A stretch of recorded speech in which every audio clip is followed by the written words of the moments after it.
Discussão importante agora aqui no Popverso. A partir do dia 1º de janeiro do ano que vem, 2024, não pode mais celular, tablet, smartwatch, nenhum aparelho eletrônico nas salas de aula da Holanda. Olha aí, a gente está com a reportagem na tela. É uma tentativa de limitar as distrações no ambiente escolar. Só pode usar aparelho eletrônico em casos muito específicos. Então, se for uma aula que for focada mesmo nas habilidades digitais ou para pessoas com deficiência. O ministro da Educação da Holanda disse que, embora os celulares estejam interligados com as nossas vidas, eles não pertencem à sala de aula. No Brasil, não existe nenhuma proibição desse tipo, mas algumas escolas particulares, enfim, às vezes tentam adotar essa regra e a gente vai discutir, então, o uso dos aparelhos eletrônicos com Lia Bock aqui no estúdio com a gente. Lia, primeiro, a gente viu, né, essa reportagem aí lá da Holanda, isso acontece a partir do começo do ano que vem. E o que a gente pode tirar dessa notícia? De fato, a proibição seria a medida para ajudar a tirar essa distração que eles falam? A gente pode tirar, a primeira coisa, Mari, é que estamos desesperados.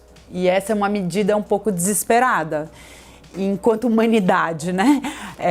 A questão do vício em telas e o prejuízo que isso causa, já tem diversas pesquisas e elas estão mostrando cada vez coisas piores, cenários piores. Então, não é só uma medida, porque a gente não quer que o celular esteja aqui. Não. É porque o celular tem um prejuízo gigantesco na cognição das crianças. A gente sabe hoje, por exemplo, que o cérebro é uma parte do corpo que só toma seu formato completo quando a pessoa completa 25 anos. Então, se você pensar que a criança tem uma bomba de estímulos quando ela é pequena, né, que é serotonina, porque o estímulo do celular ele joga muita serotonina muito rápido. Se a gente pensar que é muita serotonina, é muito rápido, o que vai acontecer com esse cérebro na hora que ele estiver formado?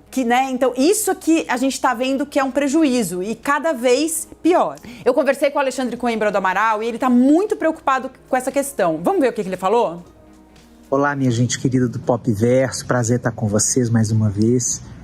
Olha, esse tema das telas e escolas é um tema importante que realmente precisa ser abraçado por políticas públicas e por todas as instituições, porque tem uma certa mania no nosso tempo histórico, agora no século XXI, da gente ser responsabilizado unicamente por questões que são da estrutura.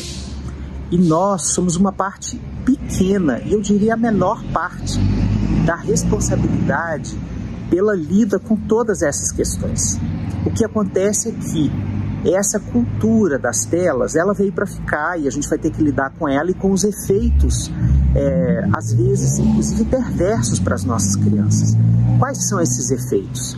Elas perdem o potencial de concentração, têm dificuldade de estruturar uma narrativa mais longa porque elas consomem histórias muito fragmentadas na internet.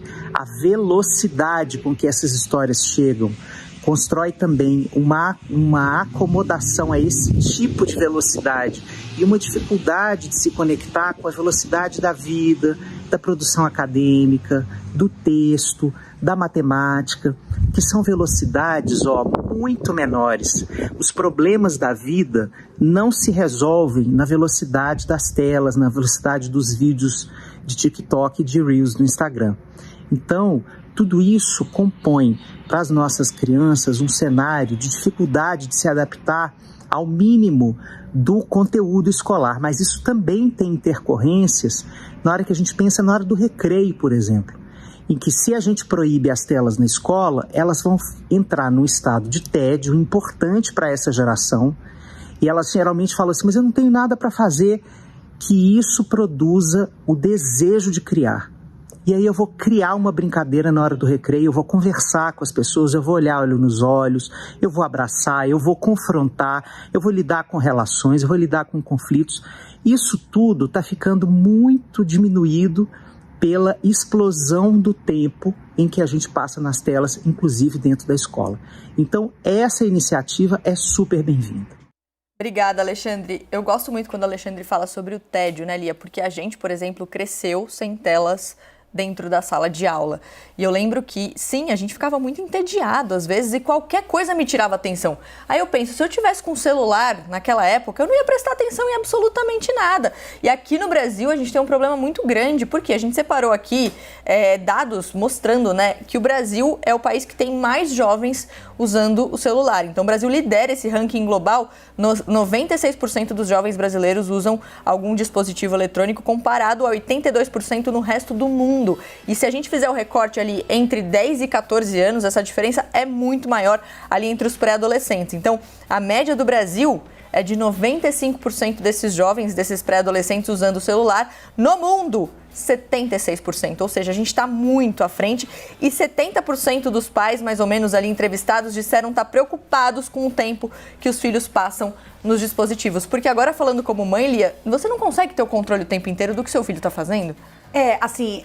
Quando a gente dá o celular, é muito importante a gente questionar quando você dá, tá dando muito cedo, quanto tempo você deixa o seu filho usar de tela. Mas eu acho que o importante que tem nessa lei da Holanda é a gente entender que a responsabilidade não é só dos pais. Isso é um problema de Estado também, entendeu? Então, a gente precisa lidar com isso. Claro que os pais têm sua responsabilidade, mas a escola tem sua responsabilidade e o Estado tem sua responsabilidade. Essa não é mais uma questão de o pai ou a mãe deu o celular cedo demais, o pai ou a mãe não está conseguindo controlar o tempo do seu filho. Não, é muito maior do que isso.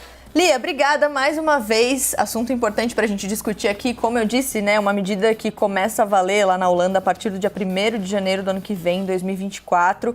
Mas é uma discussão que com certeza vai acontecer muito. Quem sabe outros países também pegam carona nessa medida. A gente vai acompanhar tudo isso porque, claro que é importante falar sobre isso.